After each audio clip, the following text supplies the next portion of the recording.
नमस्कार दोस्तों। थंबनेल देखकर आप सोच रहे होंगे कि आखिरकार ये थंबनेल है क्या। जी हाँ, हम आपसे सिर्फ एक सवाल पूछना चाहते हैं कि क्या आप बाइक टैक्सी की लाइन में आना चाहते हैं, या आप पार्सल की लाइन में आना चाहते हैं, या ऑलरेडी आप बाइक टैक्सी की लाइन में आ चुके हैं, पार्सल की लाइन में आ चुके हैं। तो थोड़ा सा हम आपको सावधान करना चाहते हैं। देखिए, इस लाइन के अंदर एक अलग ही नियम चलता है कंपनियों का।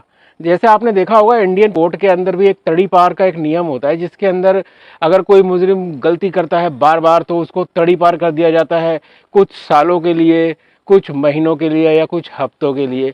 इसी तरीके से इन कंपनियों के अंदर भी, बाइक टैक्सी की कंपनियों के अंदर भी और पार्सल कंपनियों के अंदर भी कुछ ऐसे ही नियम चल रहे हैं। इन्होंने भी बिल्कुल इंडिया के नियमों के अनुसार अपने कानून बनाए हुए हैं, और उसी कानून के तहत आपको चलना पड़ेगा अगर आप कुछ भी गलती करते हैं। और देखिए, जैसे कि आपको भी पता है कि कई बार बेकसूर भी फंस जाते हैं, उसी तरीके से इस कंपनियों के अंदर भी आपके ऊपर कई बार ऐसी मार पड़ेगी कि आप बेकसूर होंगे, यानी गलती कस्टमर की होगी।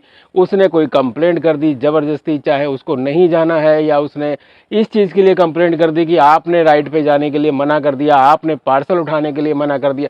चाहे वो पार्सल ओवरलोड हो, या कस्टमर ने ऑलरेडी दूसरी कैब बुक कर ली हो, दूसरी बाइक बुक कर ली हो जिसमें उसको रेट सस्ता मिल रहा हो, लेकिन अब कैंसिलेशन चार्ज क्योंकि उसका लगेगा, तो उसको बचाने के लिए उसने उसमें कंप्लेंट डाल दी आपकी।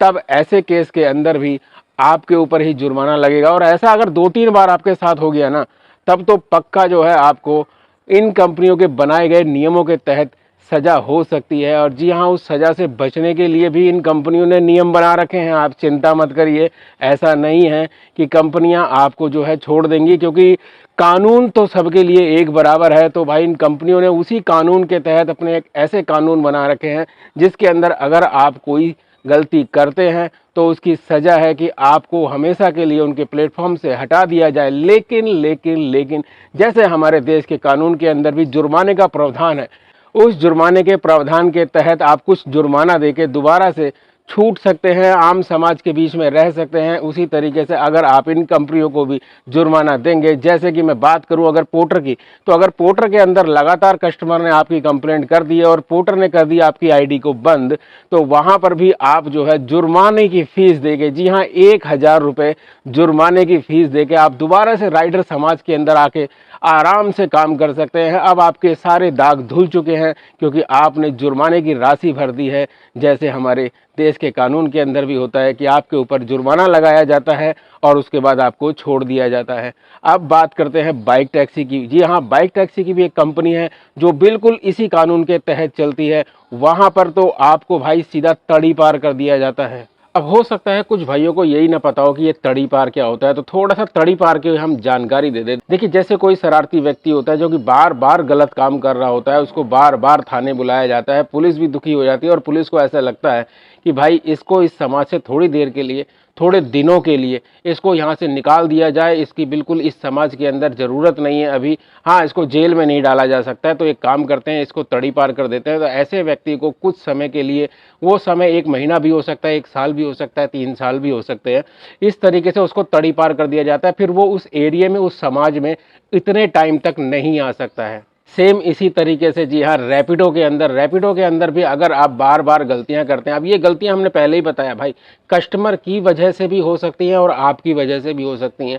खैर, जिस भी वजह से हो सकती है, तो रैपिडो जो है यहाँ पर भी इसी तड़ी पार वाले नियम को अप्लाई करता है, और आपकी आईडी पहले हफ्ते के लिए, महीने के लिए, यहाँ तक कि हमें कई राइडर ऐसे मिले हैं जिनको 3-3 साल के लिए आईडी बंद करी। एक टाइम दे दिया गया है उनको कि भाई आपकी आईडी 1 साल के लिए बंद है, यानी आप जो है हमारे प्लेटफॉर्म पर 1 साल के लिए तड़ी पार हो जाते हैं, 2 साल के लिए तड़ी पार हो जाते हैं, और कुछ भाइयों को तो 3 साल के लिए तड़ी पार कर दिया गया है। उसके बाद उनके सारे दाग धुल जाएंगे, वो वापस राइडर समाज के अंदर आ सकते हैं, वो वापस रैपिडो के प्लेटफॉर्म पे आ सकते हैं। तो तड़ी पार की सज़ा पूरी करो या फिर जुर्माने की सज़ा पूरी करो, कुछ भी करो, लेकिन आपको सज़ा भुगतनी पड़ेगी, और भाई इन कानूनों के तहत भुगतनी पड़ेगी। तो आप ये समझ लीजिए कि भाई अगर इन कंपनियों के अंदर आपको काम करना है तो इनके नियम मानने पड़ेंगे, और नियम के तहत ही काम करना पड़ेगा। अब गलती चाहे आपकी हो या कस्टमर की हो, लेकिन अगर साबित आपके ऊपर हुई है तो उसका जुर्माना या फिर तड़ी पार की सज़ा भी आपको भुगतनी पड़ेगी। हमारे मन में थोड़ा सा एक सवाल था कि जो गलत है